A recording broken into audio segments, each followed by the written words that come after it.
There are some celebrity moments that are cringeworthy from the moment it happens, and then there are some that get worse over time, and they do not age well. I'm your host for this one, Joss Bedard, and we are going to be chatting about some of these moments right now on Beyond the Screen. Beginning the list at number 10 is Logan Paul's YouTube video. It has been 4 years since he posted this YouTube video that ended his entire YouTube career. He was once one of the biggest YouTubers in the world until he posted a vlog video of him and some friends going to the famous Japanese suicide forest.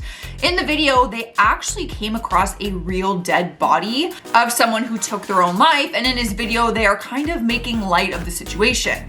He lost everything, all brand deals, including a partnership with Google's preferred program, which is worth millions of dollars. He was able to build back an audience and create the biggest podcast in the world, but then that video came back to haunt him.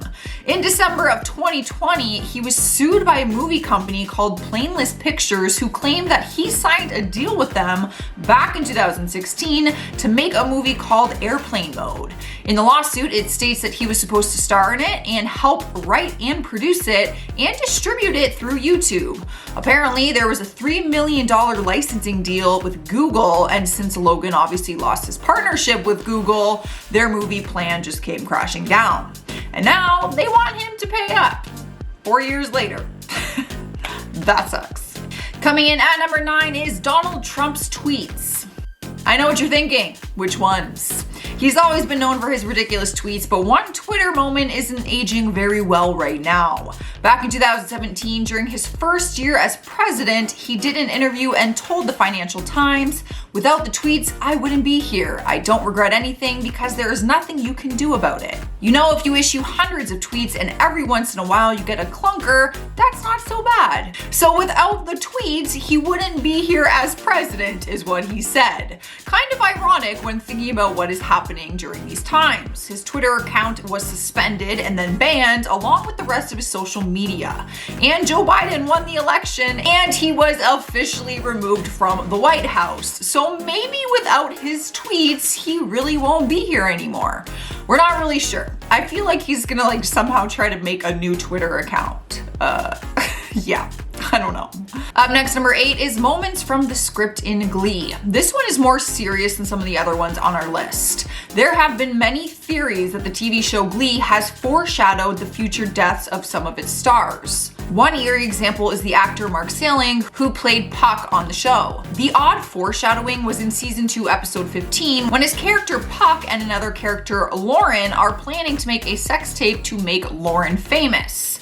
A substitute teacher in the show says to them, I quote, "You do realize that making a sex tape will make you both guilty of creating and owning CP." This specific scene did not age well because in real life in 2015, Mark was arrested on suspicion of possessing several thousand images of CP following a tip-off to police by one of his ex-girlfriends. A search warrant was issued and they found more than 50,000 images downloaded on his computer and USB flash drives. He pleaded guilty in court in September 2017 and was expected to serve between 4 to 7 years in jail and would have to register as a sex offender. But while he was awaiting a sentence, he was found dead by suicide. Sliding into number 7 is Jimmy Fallon doing blackface. Any blackface moment isn't right at any point in time, but Jimmy's moment seemed to get pushed under the rug until it resurfaced many years later. Old footage surfaced during the height of the 2020 Black Lives Matter movement and showed Jimmy Fallon on SNL doing blackface. The footage shows sketches he did from 2 decades ago where he impersonated fellow comedian Chris Rock while in blackface makeup. Jimmy immediately took responsibility for it though and issued an apology saying, "In 2000, while on SNL, I made a terrible decision to do an impersonation of Chris Rock while in blackface. There is no excuse for this. I am very sorry for making this unquestionably offensive decision and thank you all for holding me accountable." No matter when this footage resurfaced, he would have faced a ton of backlash. Because our eyes have been more opened more this past year to the racism that exists in our world and has always existed, but often overlooked. So no matter what point in time, this video would have been bad. However, he got away with it back then. So Making her way into number 6 is Michelle Phan and her essential oils. Throughout the COVID-19 pandemic, many influencers have spread misinformation about essential oils, but Michelle was the first to do it, so it did not age well as the virus got significantly worse and has lasted over a year already. Some people believe that essential oils have antiviral properties and could protect you against the COVID-19 virus. However, studies have shown that there is very little evidence of this being true. Back in February, at the start of this whole pandemic, beauty guru Michelle Phan posted on her Instagram about using an antiviral essential oil kit to kill off the virus before it enters your system. She wrote, "Our first point of contact for viruses is our nose. If you are burning antiviral essential oils around you, this will kill off the virus before it enters your system." Many people chimed in on this topic, and Dr. Pimple Popper was one of them. She reposted it on Twitter and said, "Sorry, antiviral essential oils don't exist." This definitely did not age well, seeing as the virus has been going on for over a year now and has killed hundreds of thousands of people. I don't think essential oils is or ever was the solution to COVID-19. Halfway through our list at number 5 is Charli D'Amelio hanging out with friends. The 16-year-old TikTok star once went on her Instagram live stream and talked about the importance of staying home and social distancing. She even decided to tweet out her feelings about seeing other people online hanging out with their friends. She posted, "If you're using this time to hang out with your friends since you don't have school, please, I'm asking you, please stop being so inconsiderate to others." It was great to see her being responsible, but that went away very quickly after fans started calling her out for filming videos with a group of friends and going on vacation to the Bahamas with people, obviously friends and family, just days after she posted that. She was caught posing with groups of fans while she was on vacation. People are now ridiculing her for her past statements on not leaving your home unless you have to. Vacation is not a have to. Sniping our number 4 spot is Bella Thorne's lyrics. She recently put out a song called SFB, which means stupid effing B word, and it was written about her ex-girlfriend Tana Mojo. The song basically calls her an SFB and talks about how awful she is, claiming that Tana only used her for clout. She even put out a music video for it and had someone play Tana in the video with a very similar look to her.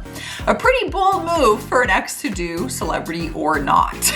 And although some people saw this as an epic diss track, that didn't last long because Tana exposed that Bella had been calling her non-stop after the release of this song.